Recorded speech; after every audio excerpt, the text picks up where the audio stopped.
안녕하십니까, 묵조교입니다. 우리는 통합과학 1을 함께 공부하고 있는데요.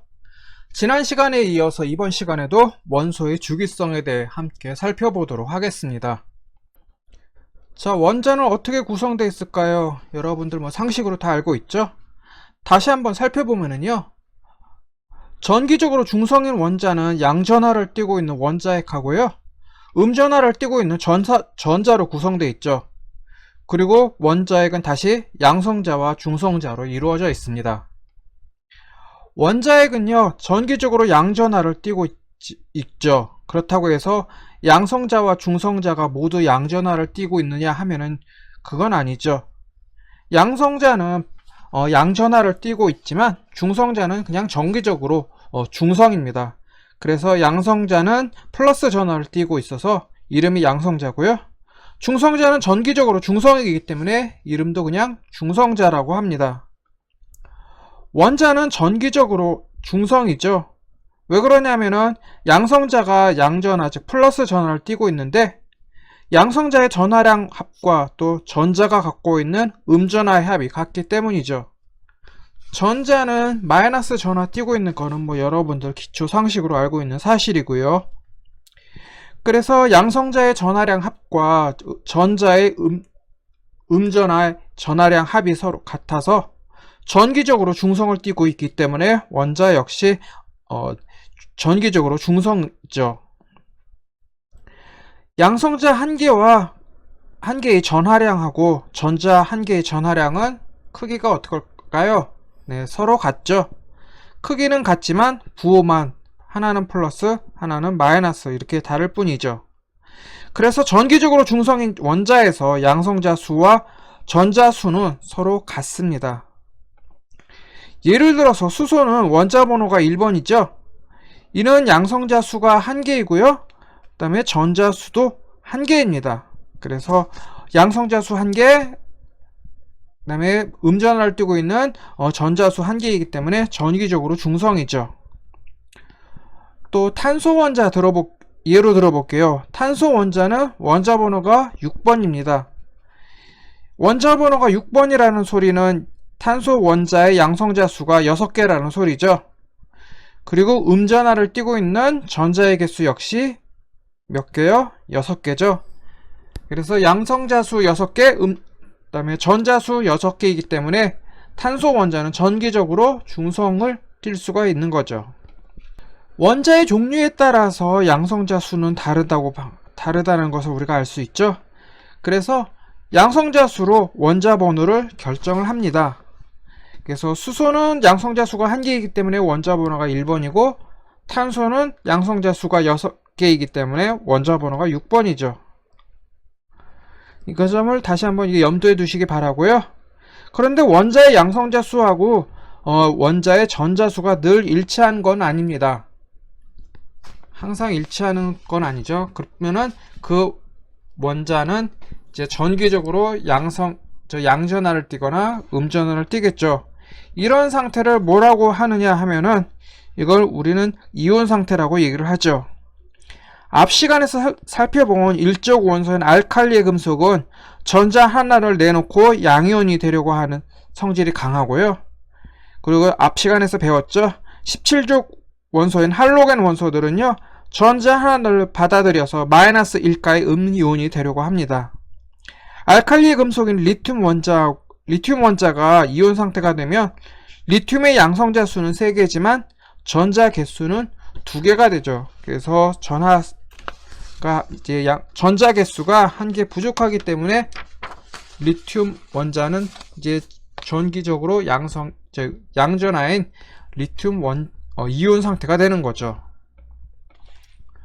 자, 원자가 어떻게 생겼는지 아세요? 여러분들은 이것도 기초 상식으로 알고 있을 거죠. 원자 한가운데 원자 핵이 있고 그 주위를 전자가 돌고 있죠. 근데 전자가 돌고 있는데 요즘 어떻게 설명을 하냐면은 전자가 전자구름의 형태로 원자 핵을 감싸고 있다고 봅니다. 그런데 전자가 갖고 있는 에너지에 따라서 전자구름 형태는 좀 달라집니다. 원자의 구조와 전자의 움직임을 좀 더 편리하게 설명하려고 이제 원자핵 주위를 전자가 궤도를 그리며 돌고 있다라고 가정을 하고 있습니다.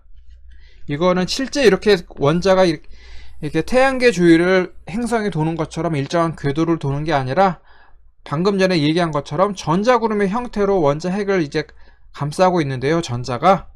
근데 우리가 전자와 이제 원자 핵과의 관계, 이제 전자의 에너지에 대해 설명할 때 좀 더 설명하기 쉽게, 또 이제 이해하기 쉽게 하기 위해서 이제 여기 있는 그림처럼 원자 핵 주위를 전자가 궤도를 들면서 궤도를 그리면서 돌고 있다고 가정을 하고 있습니다.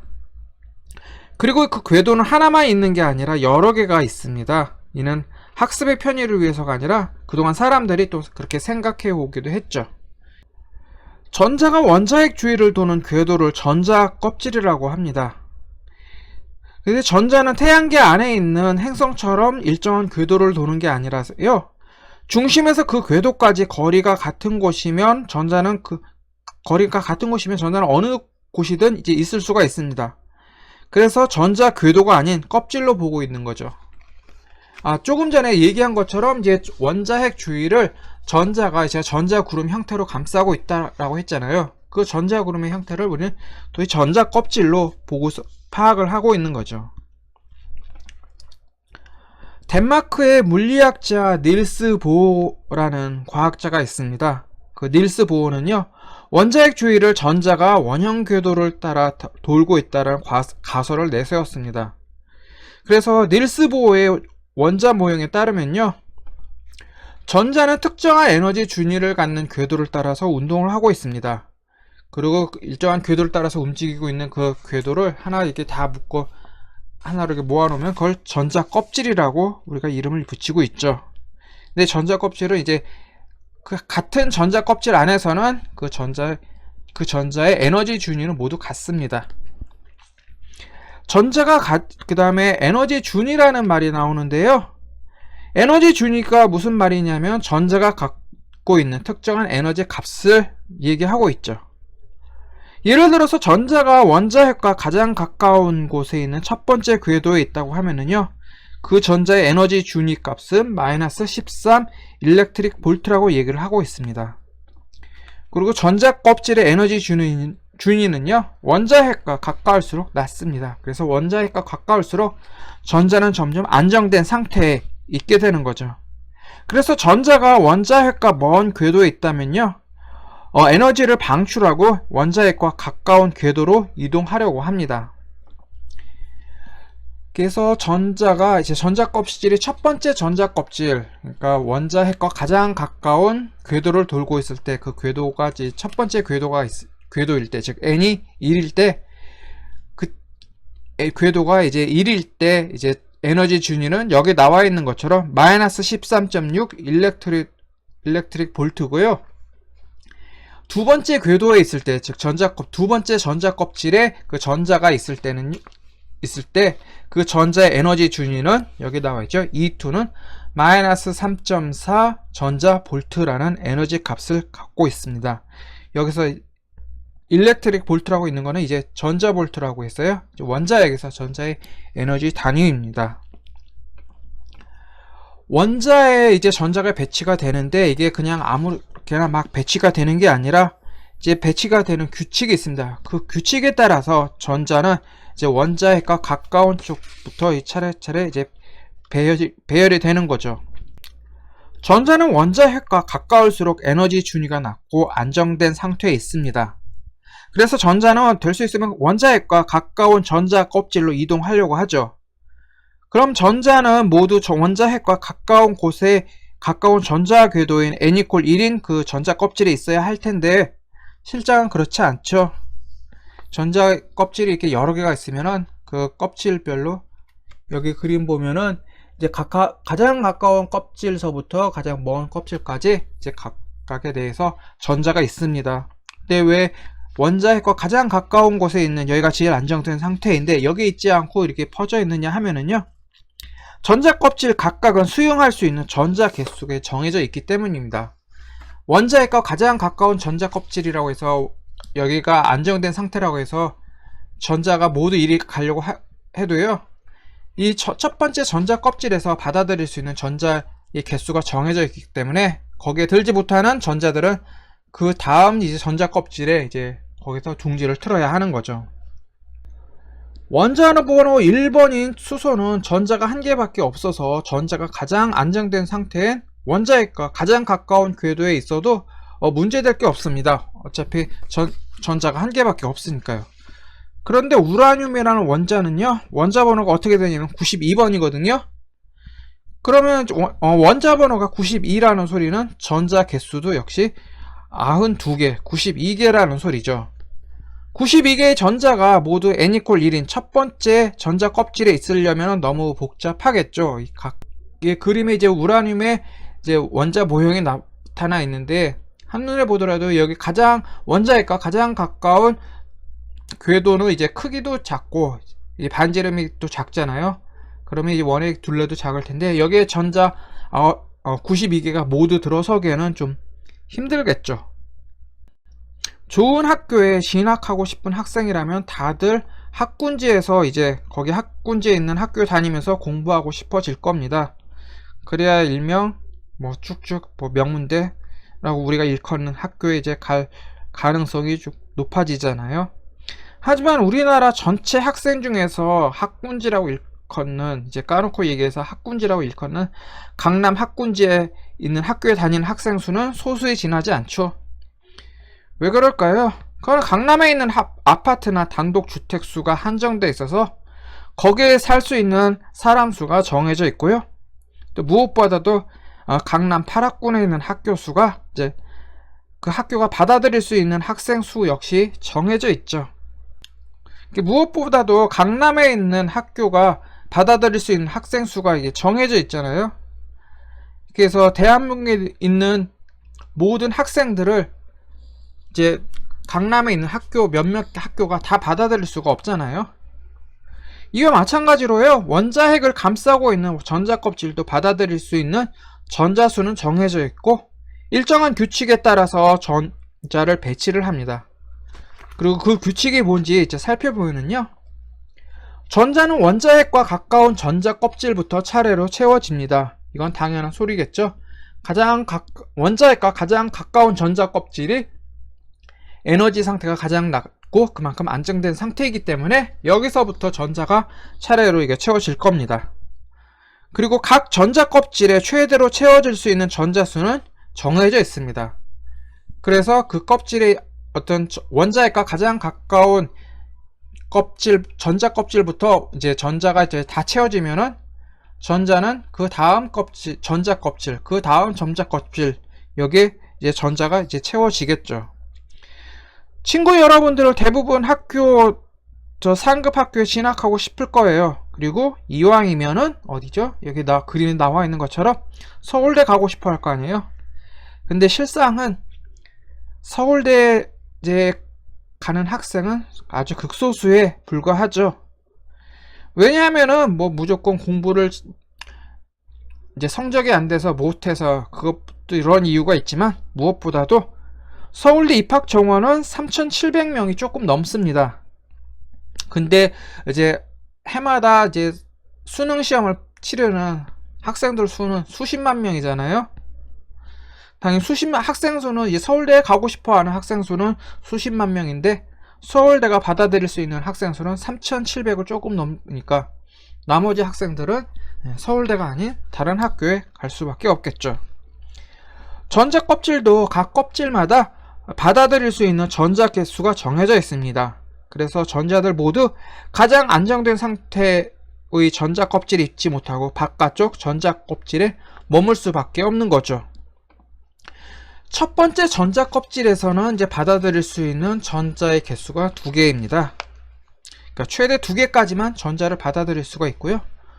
두 번째 전자 껍질은 이제 두 번째 전자 껍질부터는 받아들일 수 있는 전자의 개수가 좀 크게 늘어나는데, 그렇다고 해서 무한대로 늘어나는 건 아니고 두 번째 전자 껍질에서 받아들일 수 있는 전자의 개수는 8개입니다.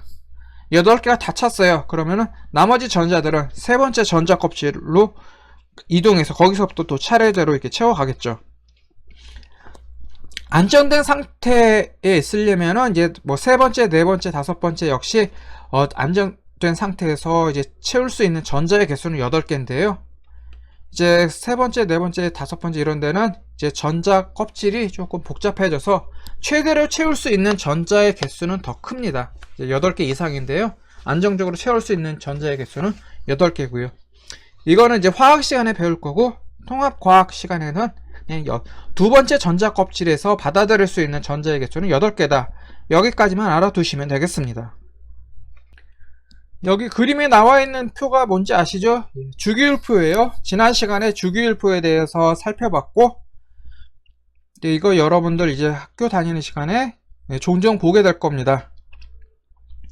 그래서 여기 보면은 1족부터 18족까지 있고, 원자번호 1번인 게 수소, 2번이 헬륨, 3번이 리튬, 4번이 베릴륨 이렇게 쭉 나와 있죠. 또 1번부터 20번까지 원자 번호, 원자를 이제 번호 순서대로, 원자 번호 순서대로 이제 여러분들이 잘 알고 있어야 되고요. 자, 주기율표를 보면 원소들이 1족부터 18족까지 분류되어 있는 것을 여기 그림을 통해서 확인할 수가 있죠. 원소를 이렇게 분류하는 기준은 뭘까요? 이거는 원자의 맨 바깥쪽 전자 껍질에 있는 전자, 즉 최외곽 전자의 개수에 따라서 최외곽 전자 개수가 1개면 1족, 7개면 17족, 8개면 18쪽에 이제 원소가 배치가 됩니다. 이처럼 가장 바깥쪽 전자 껍질에 있는 전자는 원소의 원소의 성질을 나타내고 있고요. 여기서 원자과 전자라는 개념을 도입하게 됩니다. 그래서 원자과 전자가 뭐냐면요, 원자의 전자 배치에 가장 바깥 전자 껍질에 들어있으면서 화학 결합에 참여하는 전자를 우리는 원자과 전자라고 얘기를 하죠. 원자과 전자는요, 이제 원소의 화학적 성질을 결정하고 있고요. 원자과 전자 개수가 1개인 1족 원소는 수소를 제외하고는 알칼리 금속이라고 한다고 지난 시간에 함께 공부를 했죠.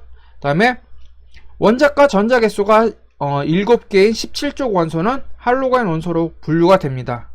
이건 우리가 지난 시간에 함께 살펴봤습니다. 그리고 음이온이 되기 쉬운 화학적 성질을 17족 원소가 갖고 있죠. 그리고 원자과 전자수는요, 여기 나와 있는 것처럼 원소가 속한 족 번호의 첫 번째 자리, 1의 자리 수와 같습니다.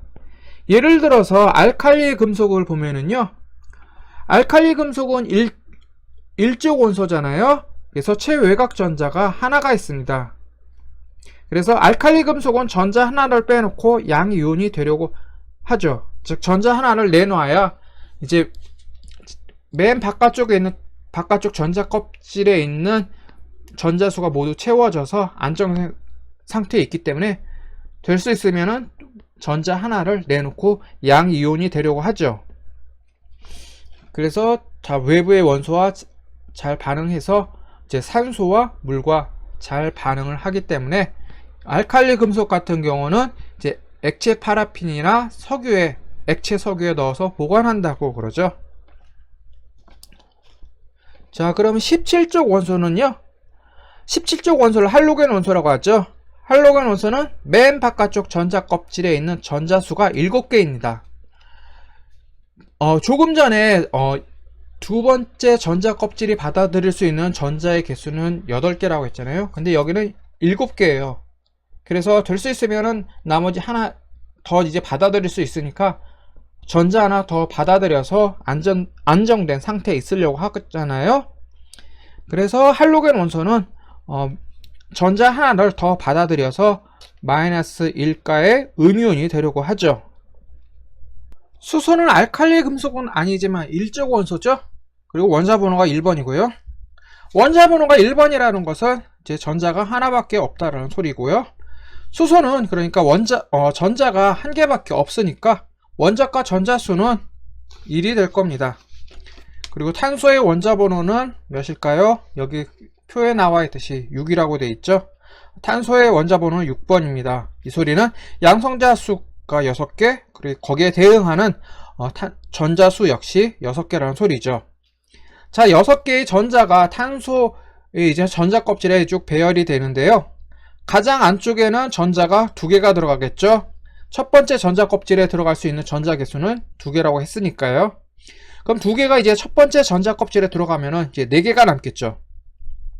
두 번째 전자 껍질이 받아들일 수 있는 전자의 개수는 8개라고 했으니까 남아있는 4개의 전자는 모두 두 번째 전자 껍질에 들어가겠죠.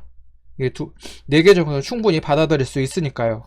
그렇게 되면 탄소의 원자과 전자 수는 이제 맨 바깥쪽에 있는 전자 껍질의 전자 수가 4개, 4이니까 원자과 전자 수는 4가 될 겁니다. 마그네슘을 살펴보겠습니다. 마그네슘은 원자 번호가 여기 표에 나와 있듯이 12번으로 되어 있습니다. 그리고 여기 표를 보면 알 수 있듯이 마그네슘은 2족 원소고요. 그러면은 원자 번호가 12번이고 2족 원소인 마그네슘의 원자과 전자수는 몇 개일까요? 가장 안쪽에 전자 2개가 들어가겠죠. 그러면은 전자 12개 중에 2개가 들어갔으니까 10개가 남을 거고요. 두 번째 전자 껍질에는 전자가 8개가 들어간다고 했죠. 그러면 두 번째 전자 껍질에 8개가 들어가요.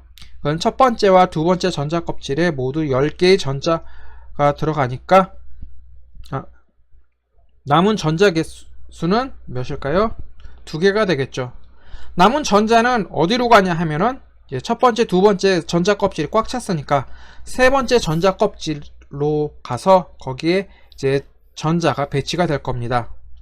그럼 원자과 전자는요, 세 번째 전자 껍질에 들어간 전자수 2개로 이제 결정이 되겠죠. 그러면 마그네슘의 원자과 전자수는 2가 되고 2족 원소의 2족이란 말에 2족 원소에서 1의 자리 수가 2잖아요. 그럼 원자과 전자수 2와 2족 원소의 2가 일치한다라는 것을 또 여기서도 우리는 확인할 수가 있고요. 자, 이번에는 18족 원소의 이제 원자과 전자수를 살펴보겠습니다. 먼저 헬륨을 볼게요. 헬륨의 원자 번호는 2번이죠. 그럼 헬륨의 전자 개수는 몇 개가 되냐면은 역시 2개가 되겠죠. 원자 번호가 2니까 전자 개수 역시 2개가 될 거고요. 헬륨 원자의 가장 안쪽에 전자 2개가 배치가 되겠죠. 그 헬륨의 전자 2개가요. 그럼 헬륨 원자의 최외곽 전자 수는 몇 개가 되냐면 2개가 되겠죠. 2개가 이제 배치가 됐는데 첫 번째 전자 껍질에 2개가 다 들어갔어요. 그리고 두 번째, 세 번째 전자 껍질에 배치될 전자의 개수가 없으니까 최외곽 전자 개수는 2개가 될 겁니다. 그러면 헬륨의 원자과 전자 수는 몇일까요? 2일까요? 좀 살펴볼게요. 그 다음에 네온을 볼게요. 네온의 경우 이제 원자 번호가 10번입니다.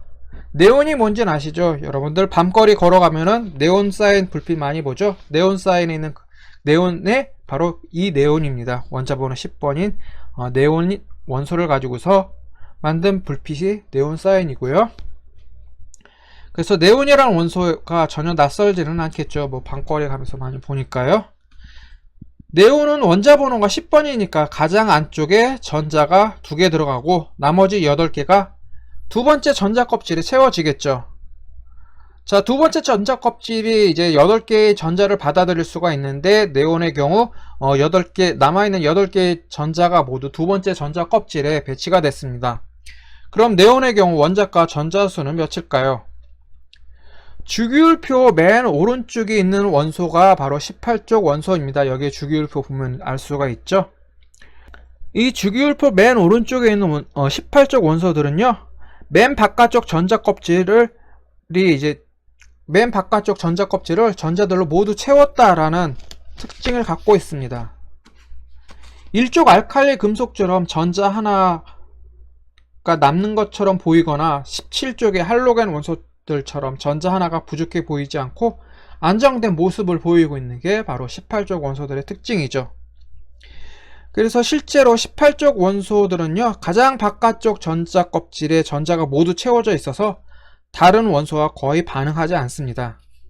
그런데 원자과 전자가 뭐라고 정의를 내렸냐면은 원자과 전자는 화학 결합에 참여하는 전자라고 했어요. 그럼 18족 원소는 다른 원소와 거의 반응하지 않으니까, 즉 다른 원소와 화학 결합하지 않으니까 18족 원소의 경우 원자과 전자수는 0이라고 얘기를 할 수가 있겠죠.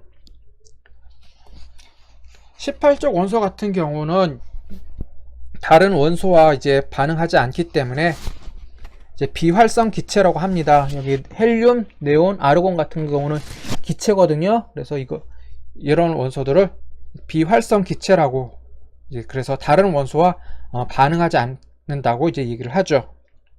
3주기 원소까지는 이러한 법칙을 따르고 있습니다. 근데 4주기 원소부터는요, 역시 지금까지 살펴본 규칙에 따라서 전자가 배치가 되는데요, 조금 이제 복잡해집니다. 그건 이제 조금 전에 얘기한 것처럼 복잡해지는 껍질에 이제 전자가 배치되는 방법은 이제 화학 시간에 공부하도록 하겠습니다. 자, 여기까지 원소의 주기성에 대한 내용 공부를 마치고요. 자, 지금부터는 이제 몇 개의 문제를 이제 함께 풀어보도록 하겠습니다. 자, 여기 보면은 원자 모형의 3주기 13속 원소의 전자 배치를 그리라고 했거든요. 3주기 원소가 뭐예요? 전자 껍질의 수가 3개 있다라는 소리가 되겠죠. 그리고 13족 원소라고 했잖아요. 13족 원소라면은 13족의 1의 자리 수는 3이니까 원자과 전자 수는 3이 될 겁니다. 그래서 원자과 전자 수는 3이고 전자 껍질 수는 3주기라고 했으니까 전자 껍질 수는 3개가 되겠죠. 가장 안쪽에 전자 2개가 채워지고요. 맨 바깥쪽에 전자 껍질에 전자 3개가 채워지겠죠. 원자과 전자 수가 3이니까요. 그러면 원자의 전자 배치 규칙에서 전자는 원자핵과 가장 가까운 전자 껍질부터 차례로 채워지겠죠. 두 번째 전자 껍질에는 전자가 8개 모두 채워져야 세 번째 전자 껍질에 전자가 채워질 수가 있습니다. 그럼 전자 배치는 여기 그림에 나와 있는 것처럼 이렇게 전자가 배치가 되겠죠. 이 원소의 전자 수는 몇 개예요? 세보면 13개죠. 3주기에 있는 전자수가 3개인 원소는 뭘까요? 그게 뭐냐면 알루미늄입니다. 원자 번호 13번인 알루미늄의 제 전자 배치도가 이렇게 되어 있습니다. 물론 이제 실제로는 전자구름의 형태로 원자핵을 감싸고 있는데, 이제 알루미늄 같은 경우는 전자 껍질 수가 3개가 있고요. 그 다음에 원자과 전자 수는 이제 3이 되겠습니다. 자, 다음 문제 보겠습니다. 금속 원소에 대한 설명으로 이제 옳지 않은 게 무엇인가 라는 건데요. 대부분 특유의 강택이 있죠. 금속 같은 경우는 철은 이제 은백색이 있고 구리는 이제 붉은 빛을 띠고 있죠. 그다음에 수는 이제 액체 상태의 금속인데 은백색을 역시 띠고 있고요. 금속 원소 전기가 잘 통하죠. 제일 잘 통하는 금속 원소가 뭐냐면 은이고, 그 다음이 구리죠. 그리고 금속 원소는 열을 잘 전달하고 있습니다. 또 전자를 잃고서 양이온이 되기 쉽죠. 금속 원소는 힘을 가하면은요, 모양은 변하지만 쉽게 부서지지는 않습니다. 여기 교통사고가 난 자동차를 보면은 철로 만들어진 부분은 이제 구부러지거나 찌그러지거나 이렇게 됐지만 이제 부러지거나 깨지지는 않았잖아요.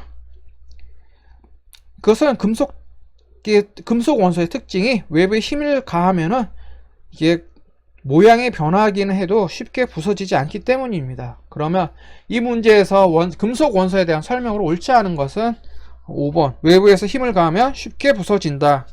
이게 잘못된 설명이 되겠죠. 자, 그림 여기 나와 있는데 이거는 이제 주기율표의 일부분을 가져온 거예요. 그리고 세 부분으로 분류를 했는데 가, 나가 있고 그 중간에 준 금속이 있습니다. 가와 나에 대한 원소에 대한 설명으로 옳은 것을 이제 고르는 문제인데요. 주기율표에서 왼쪽은 금속과 비금속 중에서 어떤 거냐면은 금속이에요. 그래서 1쪽에 알칼리 금속이 있잖아요. 그리고 오른쪽은 비금속 원소들이 차지하고 있습니다. 그래서 17쪽에 할로겐 원소 같은 경우는 모두 비금속 원소고요. 그래서 1쪽에 알칼리 금속이 있고 17쪽에 할로겐 원소가 있다라는 것을 기억해 두시면은요, 주기율표의 왼쪽에는 금속 원소가 몰려 있고 오른쪽에는 비금속 원소가 몰려 있다고 이제 이해하기가 쉬울 겁니다. 그리고 그 중간에는 준금속이라고 해서 금속에 준하는 원소들이 있을 거고요. 그래서 여기 그림에서 가는 금속 원소가 될 거고 나는 비금속 원소들이 될 것입니다. 그리고 금속 원소는 실온에서 고체일까요? 액체일까요? 기체일까요? 대부분 고체 상태 있죠? 예외적으로 수은은 실온에서 액체 상태에 있을 거고요. 그리고 조금 전에 살펴본 것처럼 금속 원소는 열과 전기를 잘 전달하고 있죠. 하지만 비금속 원소는 그렇지 않죠. 이거는 뭐 여러분들이 상식으로 알 수 있는 거고요. 그래서 뜨거운 이제 여름날에 금속 자동차 그 표면, 철제 표면 만지면 금방 뜨거워서 잘못하면 손에 화상 입을 수도 있지만, 비금속으로 된 뭐 나무로 된 거 이제 아무리 햇볕에 이제 쨍쨍 내려친 곳에 뒀다 해서 그거 만지면은 좀 뜨겁다라는 것은 느끼겠지만, 자동차 만졌을 때처럼 화상을 입겠다라는 그 정도는 아니잖아요. 그래서 보기 그 D급번 보면은 나는 대부분 전기가 잘 통하지 않는다. 이건 옳은 설명이 되겠죠. 그 다음에 가는 비금속 원소이다가 아니라 금속 원소가 되고, 가는 대부분 실온에서 기체 상태가 아니라 고체 상태죠. 예외적으로 수은은 액체 상태고요. 보기 D급만 나는 비금속 원소니까 대부분 전기가 잘 통하지 않는다라는 게 옳은 설명이 되겠죠. 근데 대부분 전기가 잘 통하지 않는다라고 했잖아요. 이 소리는 뭐냐면 여기에도 예외가 있다라는 소리가 되겠죠. 그 예외가 뭐냐면요, 바로 탄소입니다. 탄소는 비금속 원소지만 전기를 잘 전달하고 있습니다. 그래서 건전지 뜯어보면은요, 그 속에 탄소가 이제 들어있습니다. 탄소 성분이 흑연이라고도 얘기하죠. 그게 이제 들어있죠. 자, 다음 문제 보겠습니다. 현대의 주기율표에 대한 설명으로 옳은 것만 이제 고르라는 소리인데요. 원소들은 원자 번호 순서대로 배열하였다. 니은은 세로줄을 족이라고 하고 1쪽에서 7쪽까지 있다. 디귿 같은 죽에 속한 원소들은 화학적 성질이 비슷하라고 되어 있는데 하나하나 따져볼게요.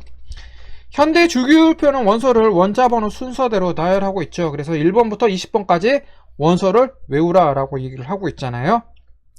그리고 화학적 성질이 비슷한 원소들을 같은 세로줄에 오도록 배열을 했습니다. 그 주기율표를 보면은 그걸 확인할 수가 있어요. 그럼 기억은 맞는 말이 되겠죠. 원소들은 원자 번호 순서대로 배열했다는 것은. 주기율표의 세로줄을 뭐라고 해요? 족이라고 하죠. 니은벌의 세로줄을 족이라고 하며, 이건 맞는 말이죠. 근데 서로 주기율표를 보면 알겠지만 세로줄을 1쪽부터 7쪽까지 있을까요? 할로겐원소는 몇 쪽이죠? 그리고 헬륨이나 네온 같은 비활성 기체는 몇 쪽이죠? 할로겐원소는 17쪽이죠. 그 다음에 헬륨, 네온은 18쪽이고요. 그래서 세로줄을 족이라고 한 것은 맞는 말인데 1쪽에서 7쪽까지 있는 게 아니라 1쪽에서 18쪽까지가 있다라는 게 맞는 설명이 되겠죠. 가로줄을 주기라고 얘기를 하죠. 세로줄을 족, 가로줄을 주기. 근데 1주기에서 7주기까지 있습니다. 그래서 주기율표의 가로줄을 주기라고 하고 1주기부터 7주기까지 있다라고 있고요. 주기율표의 세로줄을 우리는 족이라고 하는데 1쪽부터 18쪽까지 있습니다. 주기율표는 화학적 성질이 비슷한 원소를 같은 세로줄에 오도록 배열을 했기 때문에 보기 디귿의 설명, 같은 족에 속한 원소들은 화학적 성질이 비슷하다가 아니라 같은 족에 속한 원소들이 화학적 성질이 비슷하겠죠. 그럼 같은 족은 이제 화학적 성질이 비슷한데 같은 주기는 어떨까요? 주기가 같은 원소들은요, 전자 껍질의 수가 같습니다. 그래서 1주기 원소들은 전자 껍질이 모두 1개고 2주기 원소들은 전자 껍질의 수가 2개라는 이런 공통된 성질을 갖고 있습니다. 대신 같은 주기에 있는 원소들은 전자 껍질 수가 이게 같죠. 자, 6번 문제 보겠습니다. 그림은 알칼리 금속을 이제 액체 파라핀에 넣어서 보관한 모습을 나타낸 거거든요. 여기 그림에 보듯이 왼쪽에는 리튬, 오른쪽에는 나트륨이 이제 보관되어 있습니다. 이와 관련돼서 알칼리 금속 성질에 대한 설명으로 옳은 것만을 고르라는 건데요.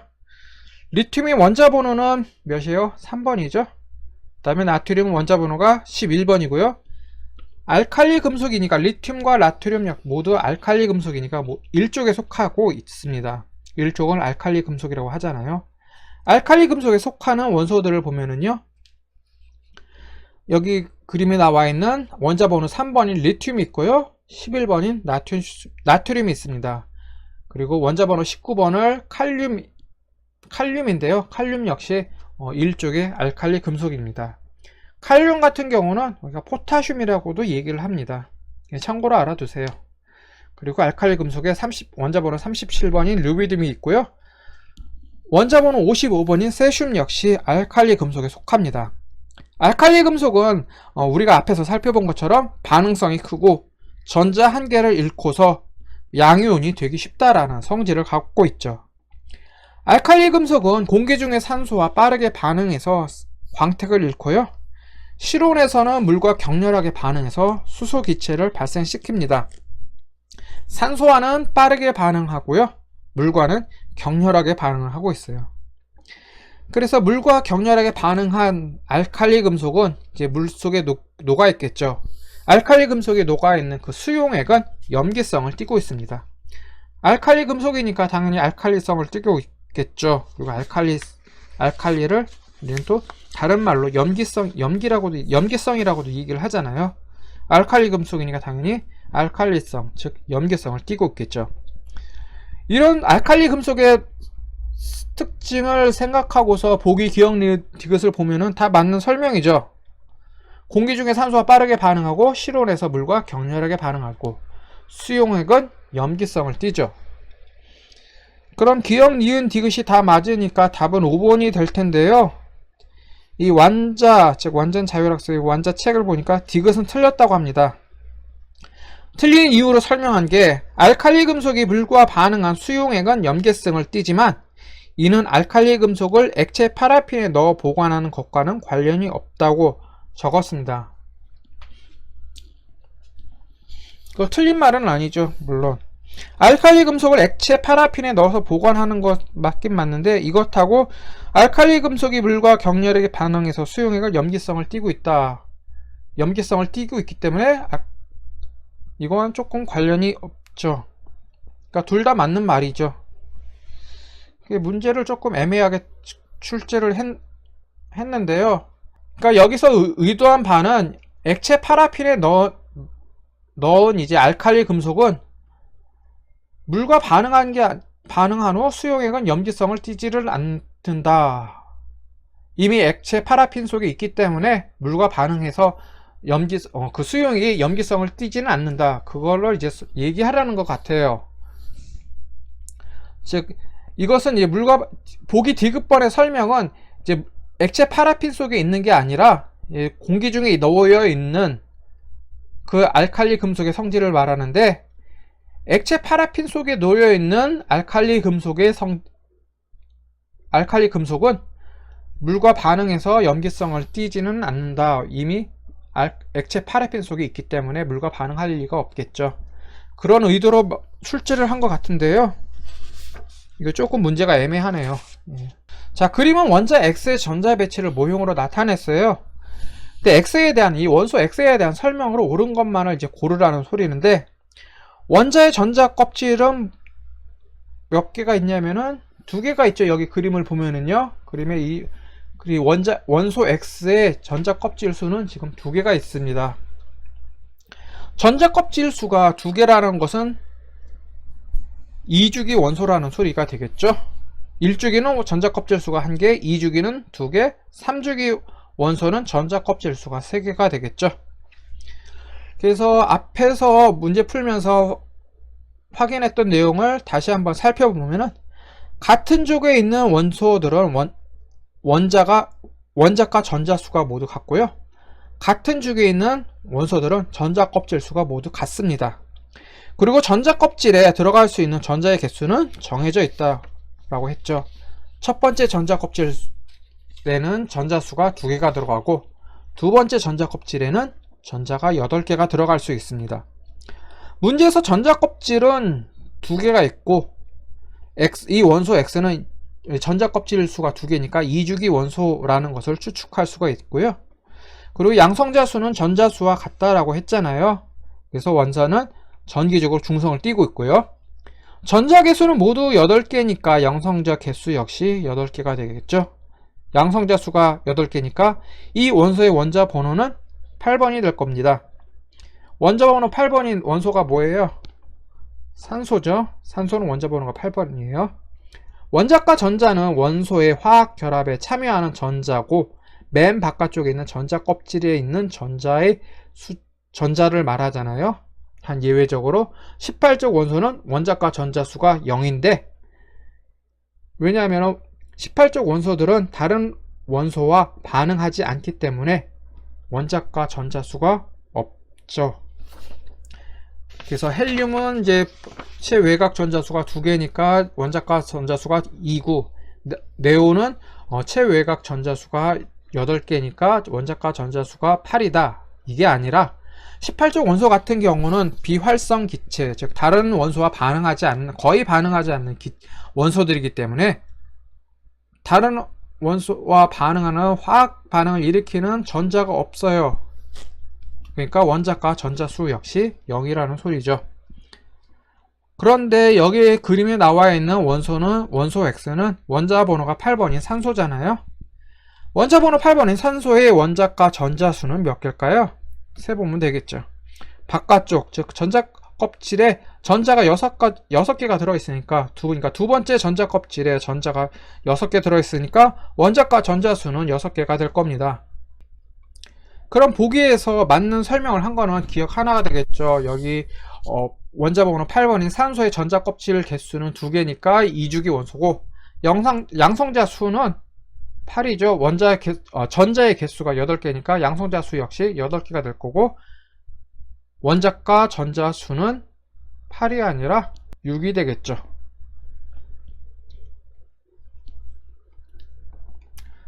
자, 지금까지 원소의 주기성에 대해서 살펴봤습니다. 원소의 주기성 어떤 내용이 있는지 이제 함께 공부했고요. 그 다음에 몇 개의 문제를 풀어봤습니다. 네, 지금까지 함께 공부하느라 수고하셨고요. 이번 시간에서 다음 시간에 계속 진도 이어가도록 하겠습니다. 네, 수고하셨습니다. 다음 시간에 뵙도록 하겠습니다.